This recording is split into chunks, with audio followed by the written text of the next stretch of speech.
Hello and welcome to another episode of Geek-men and the Masters of the Thunder Nerds. I'm Dustin. Dairy. Humaira. Yes, indeed. And Pumaira just had a birthday yesterday. Happy birthday. Happy birthday. Yeah, it was. Yeah, yesterday. Yeah. So we're going to get right into things. And let's see. What? Oh, yeah. And so what have you been watching this past week, since the last 2 weeks since we've been here? Anything exciting?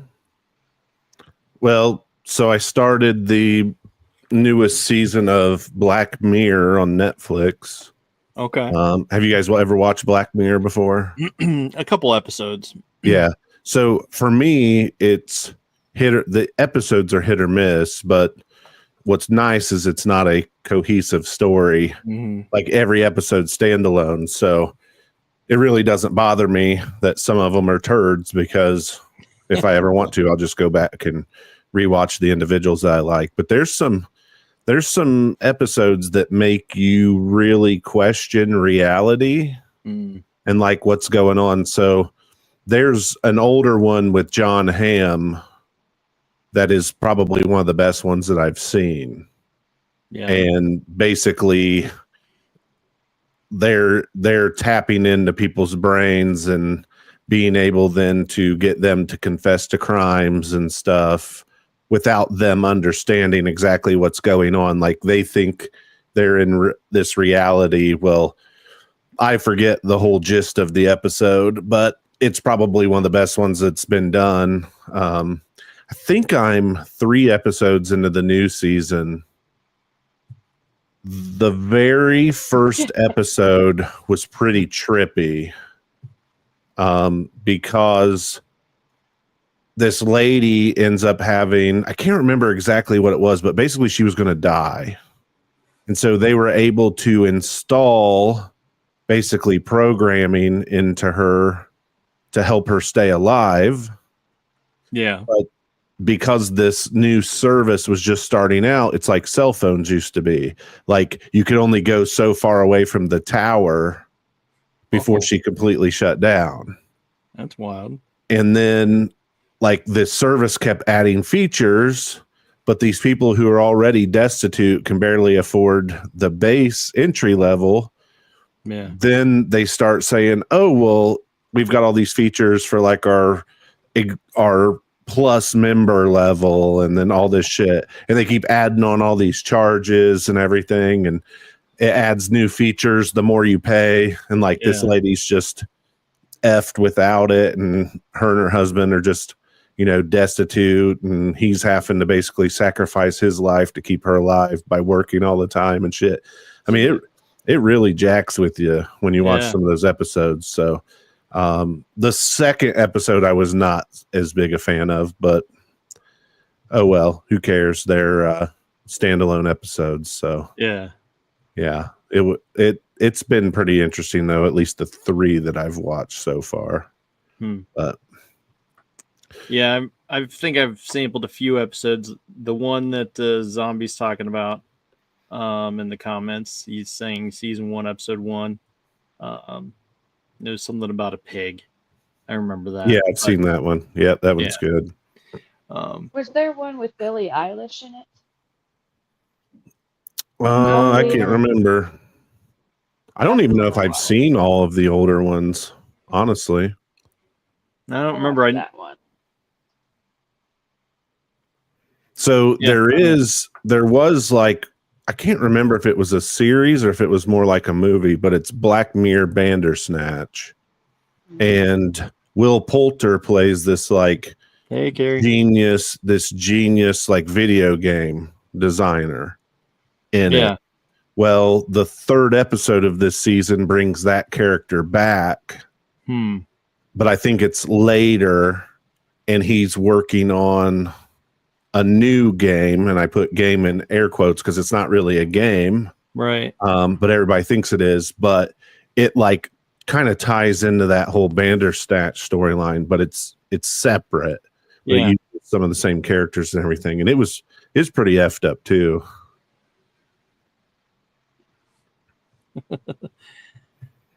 Well, it's called ADHD Theater because it's pretty much show. We review 2 movies every week. Most of the time, it's been ones that I've never seen before, and because I always used to get a hard time given to me by some friends that would be like, "Oh my gosh, you haven't seen this movie? Oh, you have to see this movie." And so that's how it all came about. I would be assigned movies to watch each week and report back and all that. So it turned into its own show. So It's ADHD because we have trouble staying on topic. Right. Right. We definitely do. We're going to try to keep things relatively on topic today because I know Derry has to hit the road here in a few at 10, right at 10. So, yeah, so we were just talking about what we watched. We've just pretty much watched the shows that come on every week. We've been barely able to keep up with those. But we did watch Will Trent, Rookie, and trying to catch up on Idol. Yeah, we were trying to catch up on Idol, but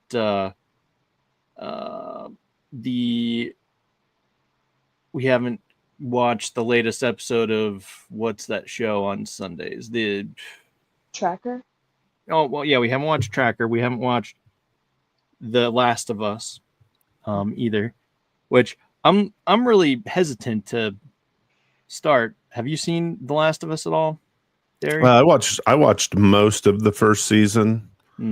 I don't know. It just the game is so much better, and then seeing the story as you're playing through the game, to me, it's so much more impactful than the show that I'm just kind of like, I think to like episode 6 of the first season, and I pretty sure I just went back and played the game because I was just like, it's so much better. Yeah. Like through the game, because you're literally immersed in that environment, trying to hide from the clickers and all the mutants and everything. And it just, to me, it's so much better. And I don't like the little ugly girl from Game of Thrones. I thought she was annoying on Game of Thrones. I wasn't a big fan of Pedro Pascal for Joel. I don't think their casting was spot on, but who am I? It's weird. It's weird to think. I mean, I've heard a lot of complaints when it came to Joel and whatever her face is, the girl, but still. Well, it's Ellie, the game character. Bella Ramsey is Bella. Bella Ramsey. Yeah. I heard a lot of people, dude. That was probably mean of me to say the little ugly girl, but well, I'm about to say something too. I saw a meme the other day, and I feel so bad, but people were suggesting that they cast her, Bella Ramsey, as Rogue from X-Men. Yeah, I saw that too. And then in the sub comments, someone else said, "Why potato? She doesn't look like a potato, though." It's just like, and then they had her face on a potato, and it's just like, oh, I feel so bad laughing at that, but it's sad, but ugly girls' lives matter too. Sure. We didn't say they didn't matter. Yeah, no, they definitely do, but it's weird. Like she has this, like her face isn't very detailed. The way it is, it's very plain. Like it's hard to explain, but it's very unique, I will say. But then again, Hollywood looks for unique people. Yeah. Like you don't want everybody in a show looking the exact same. I just don't think she worked for Game of Thrones because came from Yeah, she's a little tiny island. sociopath. Yeah. Yeah, and she was absolutely insane. So it worked for her there, but it a lot of people were saying that the girl that was hunting for Joel at the beginning of the second season, Abby is the character's name. Yeah. Yeah, Abby. The person that they casted her, she's from Justified. Yeah. They were saying that she would have been a better for Ellie. Yep. Yeah. I agree. Her face is too small for her head, and she's got a forehead chin. Okay. Oh my. Oh boy. Caitlin Devers would have been way better for Ellie. But for people who haven't played the second game, Abby is like a bodybuilder. Like she is jacked because she's like, after her dad dies, like her only sole purpose is to find Joel and get revenge. Right. And so they're training like soldiers. Yeah. And so like she does not fit the part of Abby for me, because I've played the game, well at all. But not as a body part. I don't know. Yeah, I'm one of those people. I bitch when stuff trails too far from the source material for the most part. And yeah, we already know not to get you talking about Game of Thrones or Wheel of Time or anything like that. So, what? Apparently, I'm purple. I mean, I have a blue light on. I can make it purple though. Here, let's see what purple looks like. I control it from my phone. I just gotta get my phone out of my pocket. Nice. God damn it! See, our show's interactive. Yeah, it is. It's all kinds of crazy. Off topic. Let's see. That's the purple light. Okay. You're almost blended in with our background. And that's blue. That's green. Nice. That's the red. Oh, wow. This is Predator style here. Yeah, you're looking angry. When I play video games, I'll throw this on. So I feel like that scene at the beginning of Predator where they're in the damn helicopter and they're playing Credence and they're like flying in. Like this is my jam for that. Oh, that's better. Yeah. But so I don't know. Anything else worthy of note? We've continued to watch Mobland. Oh, okay. How's that been? Every episode for me is getting better. And like the most recent episode, which I think is episode 4, is crazy and ends on a very crazy note. Like it's a good show. Like I don't think I've been like just bored in an episode. I mean, it is a very solid like show. The story keeps moving along. Like this last episode, me and my wife kept looking at each other like, where the fuck is this going? Because Helen Mirren, so basically she's the mom in this mob family, and then her husband Conrad is Pierce Brosnan, and basically they're both from Ireland. So I mean, they grew up around the NRA and all that shit, and I mean, it shows. Like he explains her at one point in one of the earlier episodes of kind of who she was and where she came from, and like she's a lunatic.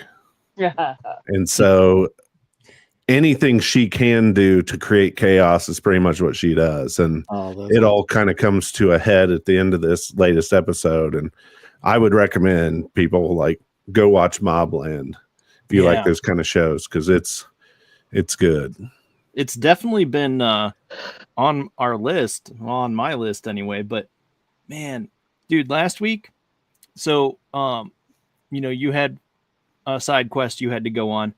We weren't even prepared. We were coming into the episode with have not having watched 13 Assassins yet, because we were rushing around trying to get ready for my daughter's party the next day, and so it was just absolutely insanity. And so when you're like, yeah, you can't go, and we're like, all right, we'll just call it then. and we had Pops play a replay. So yeah. Well, I I was have getting cupcakes at 6 o'clock in the evening. I mean, oh man. yeah. Well, I've got a pretty kind of a funny story about 13 Assassins. So yeah, so let's get into it. What did you think about 13 Assassins? Do you want to do kind of a little bit of an overview of it, and I'll do the overview over the town? Okay. Well, okay, so overview of 13 Assassins.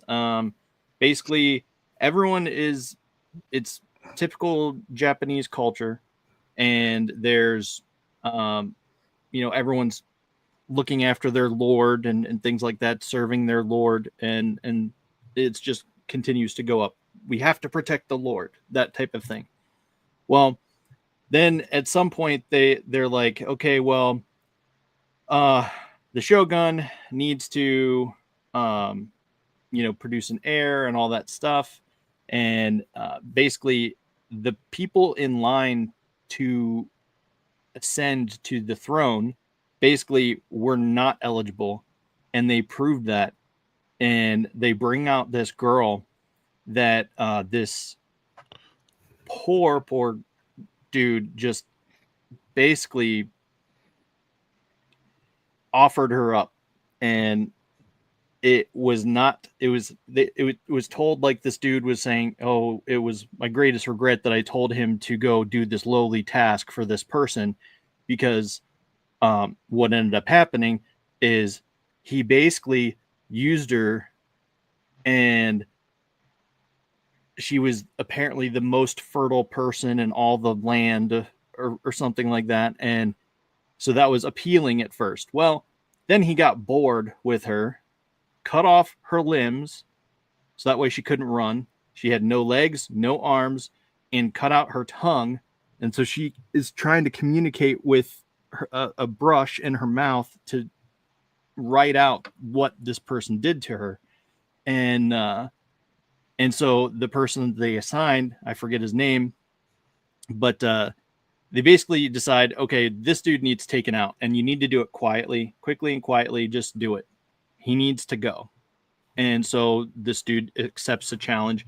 He finds it to be very fortunate, because he is a samurai in a peaceful way of life now, because there's no chance of dying in glorious battle. So he accepted this challenge and burden with both equal parts, like absolute disgust for this other human being, and wanting to eagerness to go out in a blaze of glory, basically. So and it's like it said, that is like the most pivotal point, because they show her and she like falls over, and she's just are basically just a torso, not even really able to sit. She's a weeble wobble that just falls over, but she never pops back up. It's pretty unforgiving. It's kind of a graphic scene. Yeah. And then you just realize that this dude was just carrying her around, using her like as a basic sex toy. And then they showed that they cast her out, and she was like practically drowning, because again, she can't sit up, so she's like practically drowning in the mud. And then she found her way to people that somewhat cared for her, and brought her to this place as evidence of his absolute neglect and wrongdoings.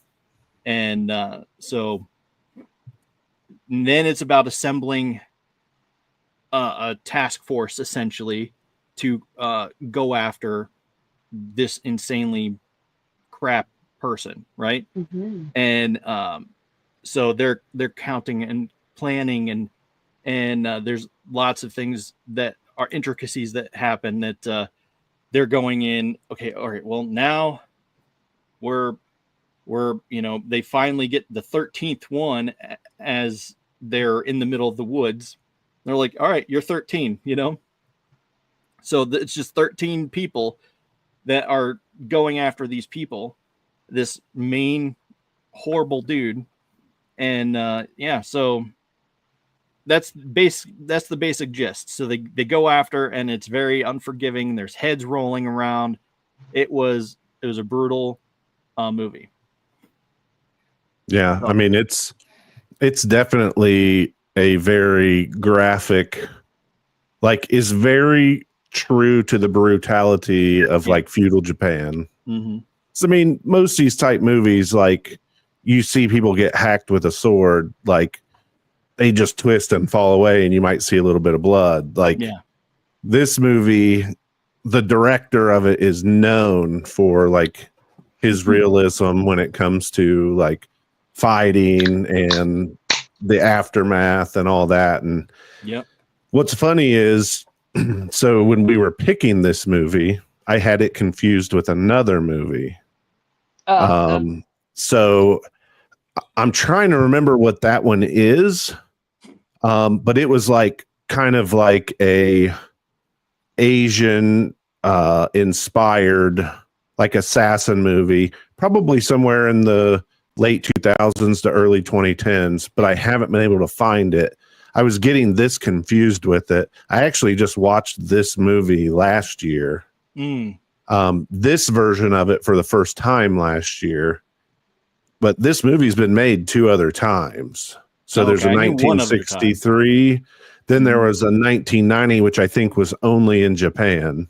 So I had seen the 1963 version previously, and then I checked out this version last year because I went through the phase when we were watching Shogun of like looking at lists of what are the best samurai movies of all time. Yeah.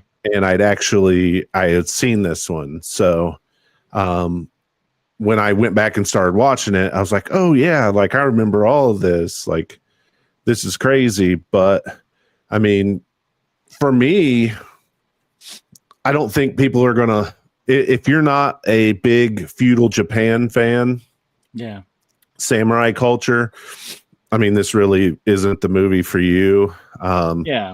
It shares a lot of characteristics. The story does.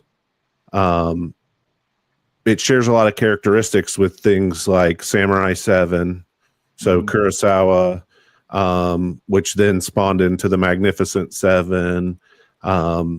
But it's really kind of the story, the way it's assembled, follows that rough, hey, we've got a goal, we've got to go out and assemble our little task force, and then we got to go complete that goal. And so I really like, though, the way that this movie, just the way it represents the more brutal side of battle. It's, I don't know if more realistic's the word. It's definitely more graphic than a lot of the other samurai movies that I've seen. Gritty, I guess, would probably be a good word for it. And I feel like it's more true to some of the aspects of like the hairstyles, how they dress, like during these specific time periods. Because sometimes you get samurai movies that are set in feudal Japan and they go for pretty and not for like time period accurate. Too. Especially the haircut where they, shave the top of their head and it looks kind of goofy, but I mean, it does look goofy, but I mean, you have to respect the time period just like anything else. But I don't know. I was taken back by a few very brief shots in this movie. Like I was sitting there because I was watching with the Madness movie night, and so I'm sitting there watching. I'm like, wow, and I actually like had to lean back in my chair and I just take it in. I was like, wow, this is a really beautiful scene. And in particular, when they're on their horses and they're riding through the paddy fields, through to their next destination, and the rain's coming down, and there's a little bit of fog, and the mud is splashing. I was just like, wow, that is beautifully done. And then, of course, it goes right into no nonsense with heads rolling and stuff like that when they get to the next town. It was crazy. But yeah, that one brief moment, in that moment before all the chaos ensued, it was just like, wow, this is a beautifully shot scene. And I just thought that was commending him. Yeah, the director, I looked up some of the feedback from some of his other films, and people always mention the cinematography, how the shots are put together. I mean, it that's one of his biggest strengths is the way things look. And on the flip side, you can have these beautiful shots, and then you can have all these really gory graphic shots of what happens when you have this battle, and literally people's heads are rolling. And well, I'm glad that they didn't shy away from that, because there's been some filmmakers who cut and then just let you assume. You have to assume, or they have a shadow of a head rolling, and it's just like, okay, that's cool, but no, this is amazing. You know what I mean? So something like that. Yeah, that's a good comment there. Dustin actually, on his couch, he has a rocking horse built into it on his normal seat. Yeah, that's true. So no matter when he's watching TV, he can ride a horse. Yeah, I just rock back and forth. Yeah. He's got his lasso and the children. Yeah. As they're running through. Should I flip for the real, I camera need and to. show it? Oh, I thought you were. Oh, I thought you were reaching how do you for do it. it? Hold just- on. How do you do it? I don't know. Pick it up and show it. I don't know what you're trying to do. Oh. There's the horse right back there. Yeah. Okay, I see it now. It kind of camouflaged in. Yeah. Yeah. So that's where Dustin watches TV from. Yeah. Nice. Exactly. Yeah, that's definitely where I. Very Something nice. I wish they would behave as if I were coming after them like that, because good grief, they rarely behave. I digress. Anyway, so do you have any other thoughts? How about Pumira? Let's go to Pumira. What did you think about this movie? 13 Assassins. Good. Care to elaborate? I mean, you guys already did. All right. Let's go to rating it then. There really isn't anything to say. Do 4.5. 4.5. Okay. Derry? I mean, I have lived pretty solidly in the samurai genre. Mm-hmm. I mean, I think the movie's extremely well done. I probably would enjoy it more than your average person who's maybe not as samurai gung-ho. I don't know if I can say that. Yeah. Is that why not? Just bleep that out if you can't say that on here. But I would do a 4, just because it's a genre that I really like. I like the style that they did the film in. But I would probably tend to rate samurai movies higher, just because it's something that I enjoy more than rom-coms or something. Yeah, I second that for sure. So I'll probably say a 4 as well. Just because, I mean, rarely do you find me geeking out over an individually shot scene, and that where I'm so specific about the scene, and it's just like, I don't know. But the thing is gush about different things, but there's movies, and I'd probably have to give it a little bit more thought, but that where I could probably say without a doubt that a couple of scenes, just visually the way they look, propels the movie in my eyes even higher. It's almost like it gives it more credibility. Yeah. So like I think a movie like, let's just say Dune, the newer Dunes. Okay. I think Villanueva's got some of the best cinematography that there is. Like if you go look at a movie that a lot of people didn't like, Blade Runner 2049 or whatever the year was on it. Yeah. A lot of people didn't like the movie, but it is a beautiful movie. And then because it was beautiful, I got sucked into it more, and I would probably actually rate it higher overall just because there's some scenes in that movie that are just amazing. Like just visually amazing. The new Dunes are same director. Yeah. I mean, they're great movies, don't get me wrong, but it almost lends, if I see at the beginning of a movie that there are some shots that are just visually amazing. Yeah. It almost builds a lot more credibility with the quality of that movie. So I think like Lord of the Rings would be one. Yeah. Like Peter Jackson showed you right from the beginning how good that shit could look. Yeah, and absolutely. Boom. Like all of a sudden you're sucked into this world and you're off to the race. Like I think it's a good point that you make. Sometimes that can make or break a movie for somebody. Yep. I mean, like the opening scene of the Shire and stuff alone just sucks you into the world. So that's definitely true. And so I think there were a couple scenes here. The one, the brutality of when they show that poor Misuke, I think her name was, something like that,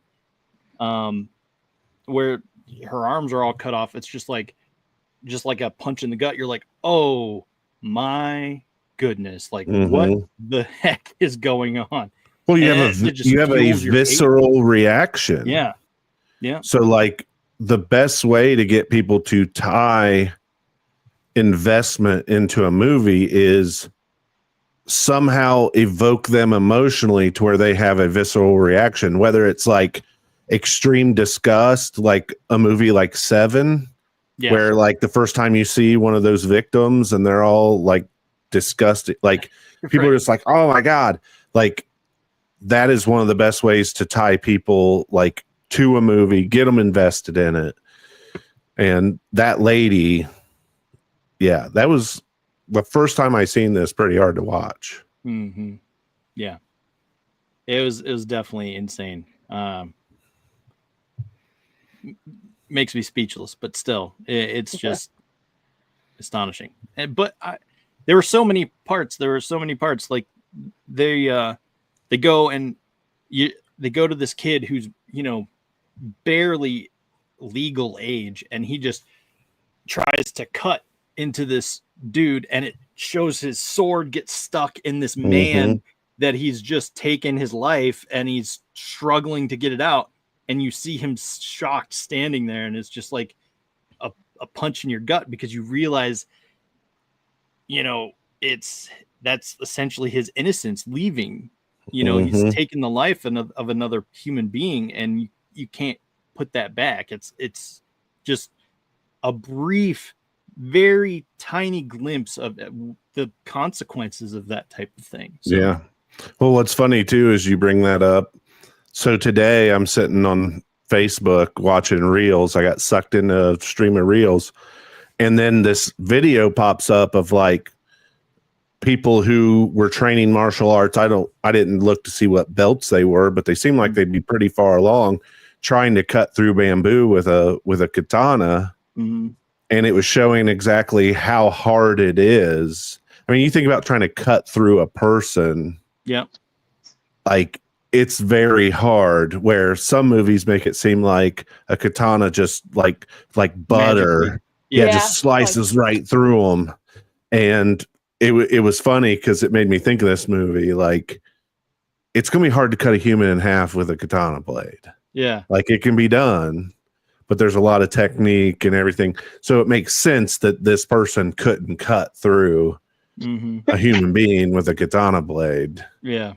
But it's just funny. I was on Facebook, which I try not to be on much at all anymore, but I got sucked into one of them reels and that video popped up and I was like, perfect example. Oh, zombie. If only you were here to say the things that I could not. Good grief.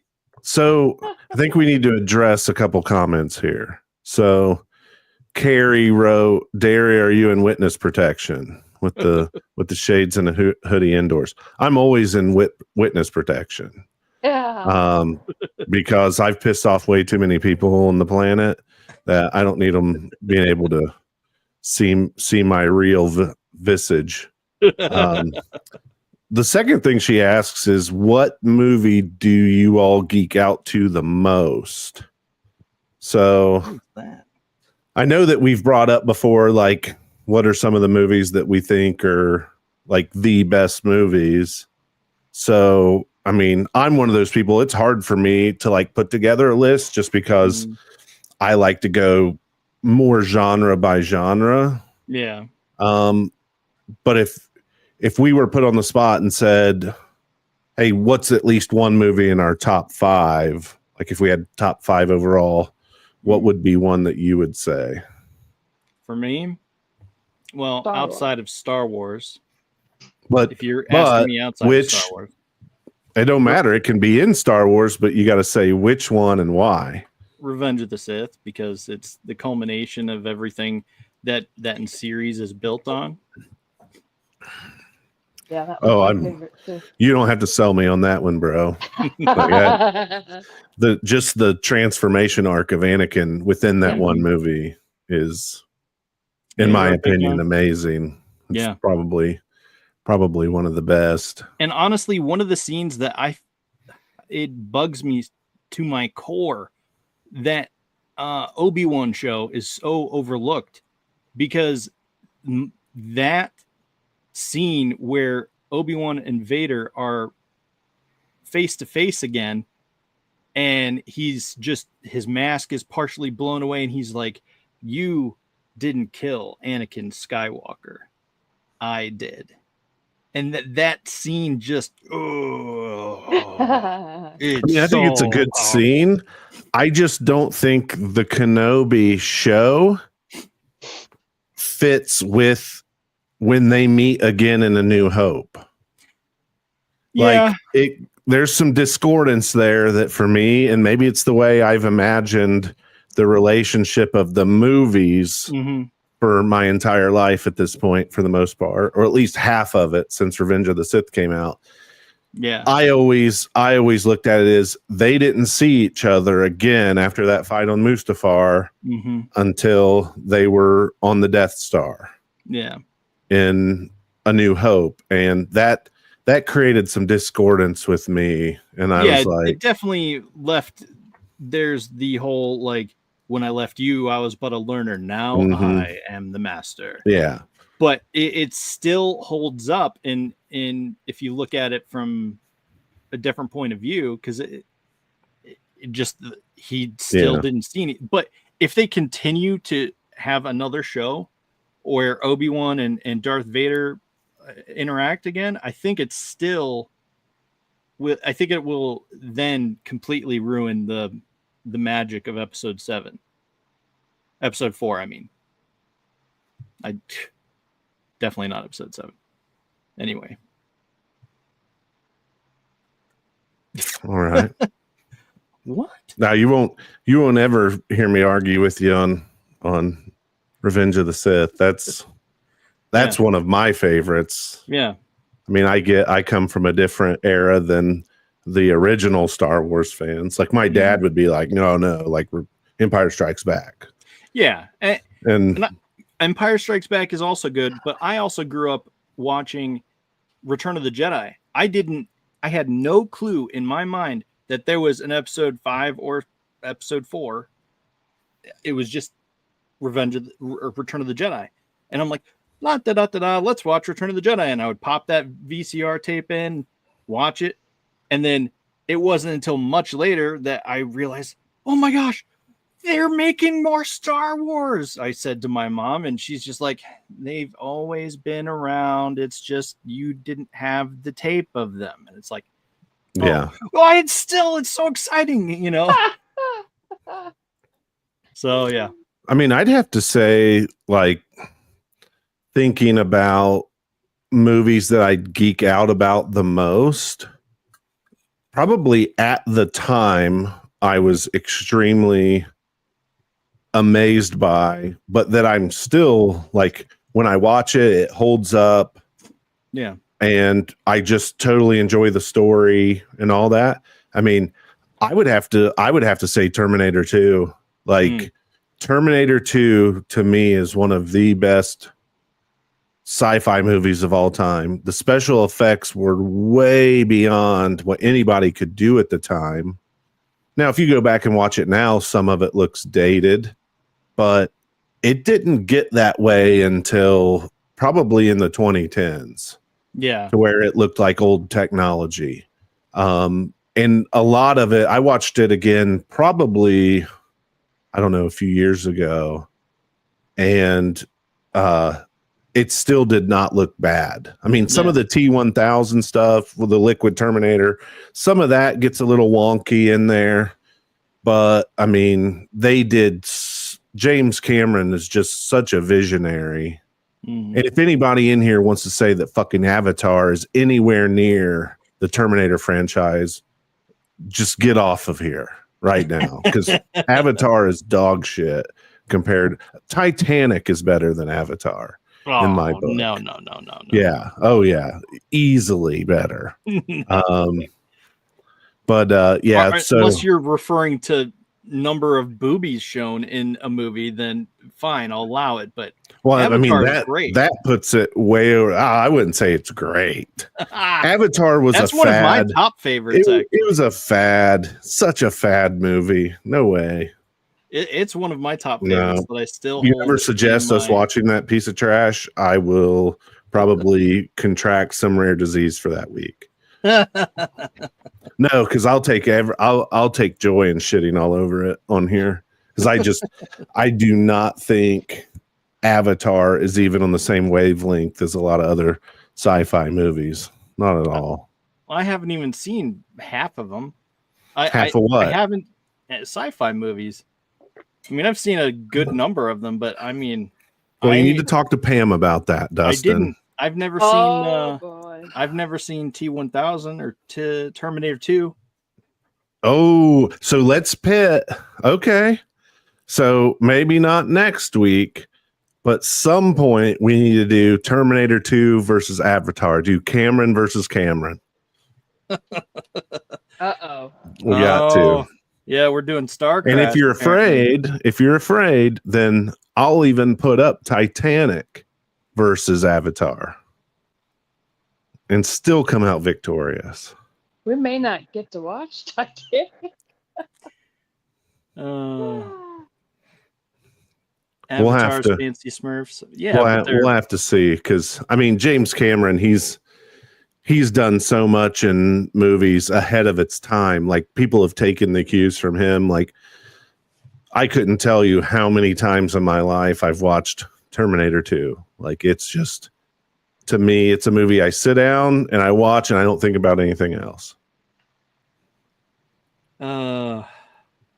Y'all are ganging up on me. Well, Pops can say he refuses all he wants, but he'll do what he's told at the end of the day. So what's going to be streaming on Thursday? Yeah, right. Well, I don't know. So I think Terminator 2 versus Avatar, because I've seen Avatar twice. I saw it in the theater, which I was totally underwhelmed and was like, I want to get out of here. I think Terminator 2 versus Avatar would be a good matchup sometime. Yeah. He says, he'll contract a really bad disease. Yeah. That's worry, me with I'll give you one. The Barbie movie. Oh, dude. Yeah. I don't know. That's a movie I don't think I ever want to see. Yeah, I just don't have any interest. Like, yeah, I just don't feel like, from what I've seen, that it's a Barbie movie for girls or for people who are interested in Barbie. I mean, when I was growing up, Barbies were for girls, but anybody can like Barbie or that world. I just don't. But it just didn't seem like it was geared towards kids. Yeah. It seemed like it was geared more towards women's nostalgia for Barbie. And it was layered with, at least from individual clips I seen, like other bullshit. Yeah. That would just annoy the shit out of me to watch, because I know like what they're picking at with their reference. Mm-hmm. Yeah. And so just maybe the interwebs pitched it that way to me. Who knows? Yeah, it's definitely possible, but I don't know. I still have no interest in seeing it. And I mean, yeah. Anyway, well, we'll get into we should probably move on to the town before I pack it up. Let's go ahead and pitch the town. All right, so I'll do a little short recap of the town. So the movie is about Charlestown, which is a portion of Boston that has the highest per capita bank robbers and robberies in the United States. And it literally is a family business. Everybody from Charlestown is connected in some way, shape, or form to some type of bank robbery, Brinks truck robbery. Like, they do some part in the process. Yeah. And so Ben Affleck plays a character that his father was a bank robber. He has a crew of bank robbers that he works with. Jeremy Renner plays his best friend. And basically, it really comes down to a movie. It's about Ben Affleck's character deciding long-term what he's going to do. Yeah. Is he going to continue to rob banks where pretty much everybody ends up either dead or in prison? Mm-hmm. Or is he going to try to find a way out? Yeah. At the very beginning of the movie, they rob a bank, and the main female lead of the movie is in there, and they end up robbing this bank. Ben Affleck gets her driver's license. Basically, they tell her, "Hey, we know where you live. We'll kill you if we have to." Well, he ends up starting to check in on her. Mm-hmm. And then a romantic involvement develops, which, of course, his friends would not support. Yeah. But then they work up to their biggest score. And all this time, John Hamm, he's a federal agent trying to catch this group of bank robbers. But they work up basically to their big score of robbing Fenway Park after one of the biggest games of the season. So it all. Sorry, I muted myself. It all culminates with that job. Basically, at the end of it, Ben Affleck works to extricate himself from the business and actually leave. And he kind of burns everything else down around him as far as how the whole bank robbery, at least in his part of Charlestown and the crew they work with and all this, how it works. He kind of takes a lot of people down. Yeah. At the very end. So, without giving too much away, if you haven't seen it. Yeah, for sure. It is definitely, like, when I think of bank robbery movies, to me, it seems more intense. I don't know if that's the right word. It definitely had more robberies in it than most bank robberies or robbery movies. It's just like one job. Yeah. Right. And in this one, they showed 3 or 4 different. Yeah. robberies and then the big one. Yeah. Definitely, it felt like, you felt like they had a lot of heat on them from the get-go, and then they're still wanting to do another job, and it's like, whoa, we need to wait until the heat calms down, the heat dies down off of us. So, I mean, goodness. Yeah. So, I don't know, what would you rate it? 4. Humaira's a 4. Derry? Yeah, I'm over here trying to get some water out my airway. Okay. I inhaled some of my water when I took a drink. Oh, yeah, sorry. I would agree. This movie for me, I mean, I'm engaged every time I watch it, pretty much throughout the entire movie. Mhm. Ben Affleck wrote it and he directed it. I think it was one of his first that he wrote and directed by himself. My favorite part is when he goes into the florist shop and ends up ending the florist and his little bodyguard. Yeah. Like, that just was so satisfying when he did that. Yeah, absolutely. But then I talked about the scene before in our last episode where they want to pay back the dudes that were giving his girl a hard time. Yeah. And so he goes to get Jeremy Renner and he's like, we're going to have to go hurt some people, but you can never ask me what it's for. Like, that whole scene. We're never going to talk about it. Yeah. All that stuff. And Jeremy Renner's response is just amazing. Yeah. Whose car we taking? This is probably one of my favorite movie roles that he's ever done. Yeah. But for sure. no, I would say a solid 4 for me. Yeah. I mean, to me, it's such a good heist movie. Yeah. Yeah, I would have to agree. I know it sounds boring, but it's a 4 for me as well. Because, I mean, I was engaged and I've had to watch this 2-3 times now. And this is just since we assigned the movie the week we did.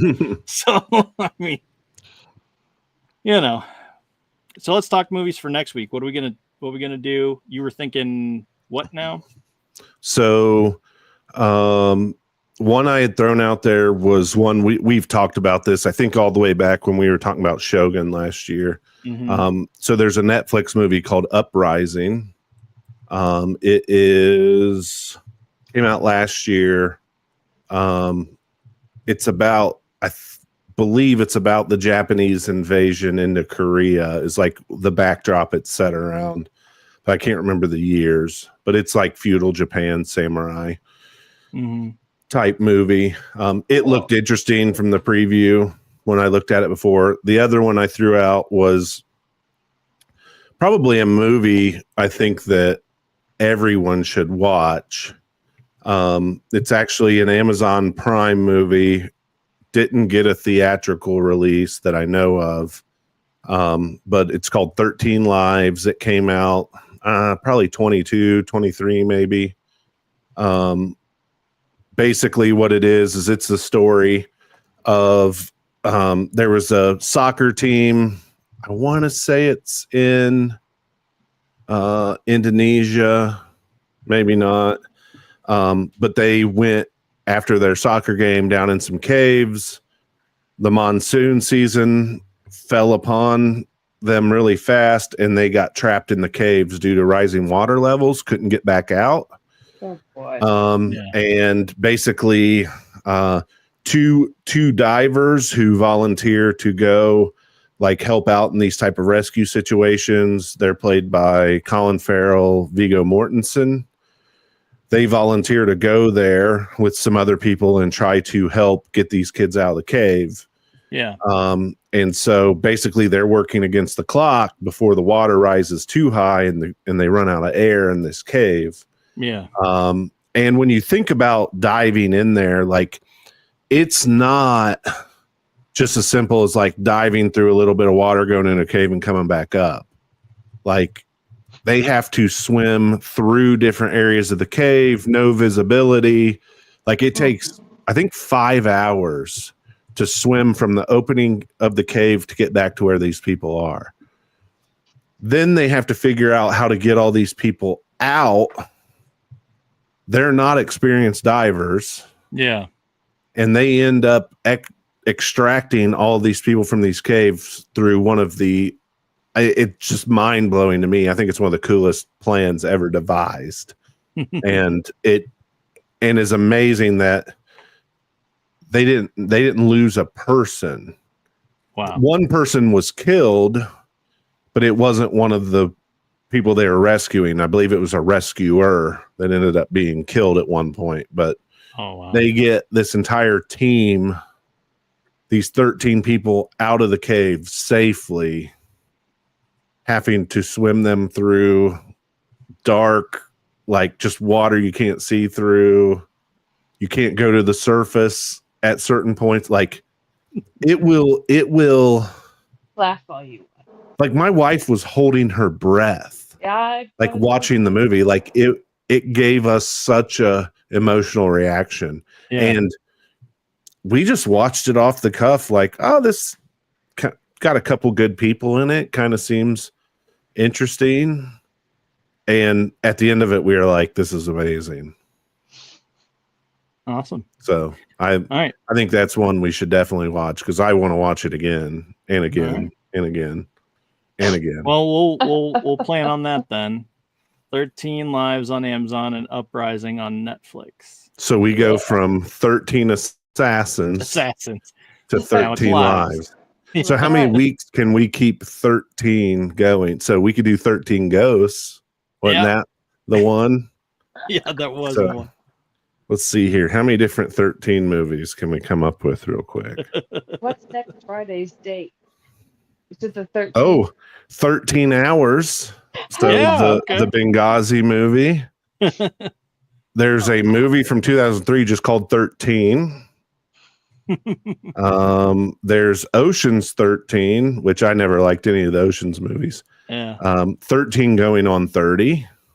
Yep. We could get that in there.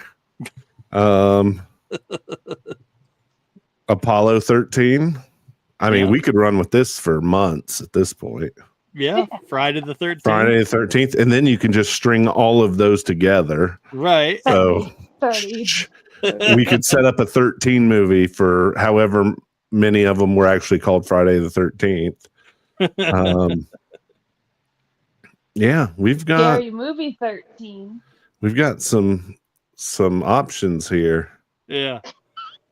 Warehouse 13. There's another movie just called 13. Jeez. But yeah. Well, we definitely are in for it then. Apparently 13's the magic number. My Or favorite the curse number. I mean, on who you ask. 13 hours, like, I mean, it's a Michael Bay movie, which is perfect for a war type movie. Yeah, but that's one I haven't seen actually. It's probably one of my favorite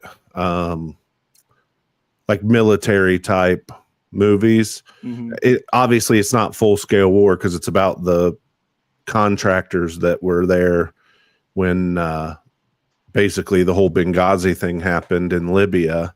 Yeah. And it's crazy, man. It's crazy. Like they did such a good job with the movie because they used some of the guys who were actually there, the special contractors, as the consultants for the movie. Yeah. To make sure they got stuff right. And it's just these guys are 13 hours straight under gunfire. Like against all odds, like they hold off all these people. It's a good one. It's a good one. Yeah. And it's Michael Bay, so shit's just blowing up all the time. And oh boy. All right. Well, let's do that. And we'll see you back next week then. Right? Oh yeah. Any last words for anybody? I don't have any. Don't do drugs. Yeah.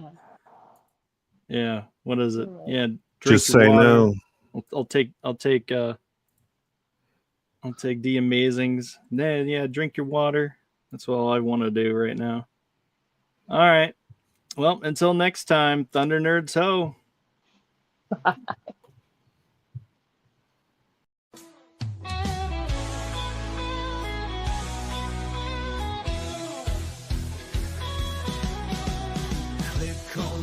Scoop and feel the vibe.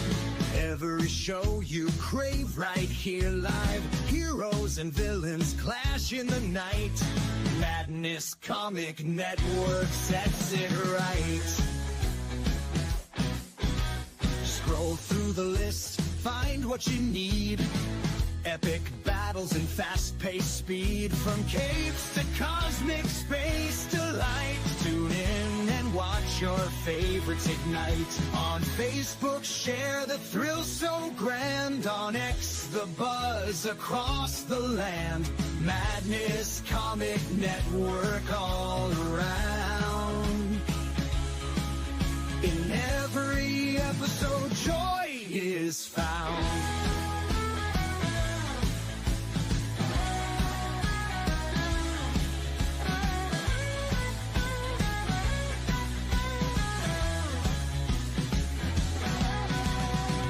Uploads, they never end. Superheroes and their friends. Catch every twist and every turn.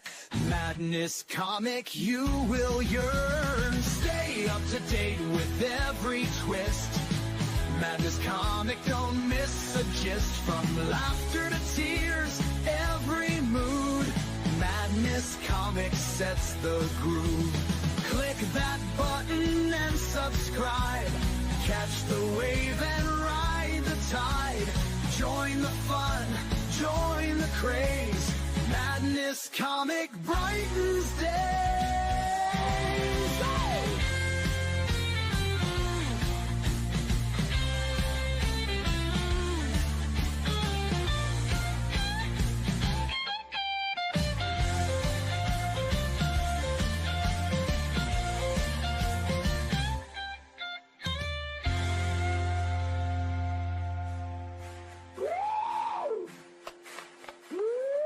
New uploads, they never end. Superheroes and their friends. Catch every twist and every turn. Madness Comic, you will yearn. Stay up to date with every twist. Madness Comic, don't miss a gist. From laughter to tears, every mood. Madness Comic sets the groove. Click that button and subscribe. Catch the wave and ride the tide. Join the fun, join the craze. Madness Comic brightens day.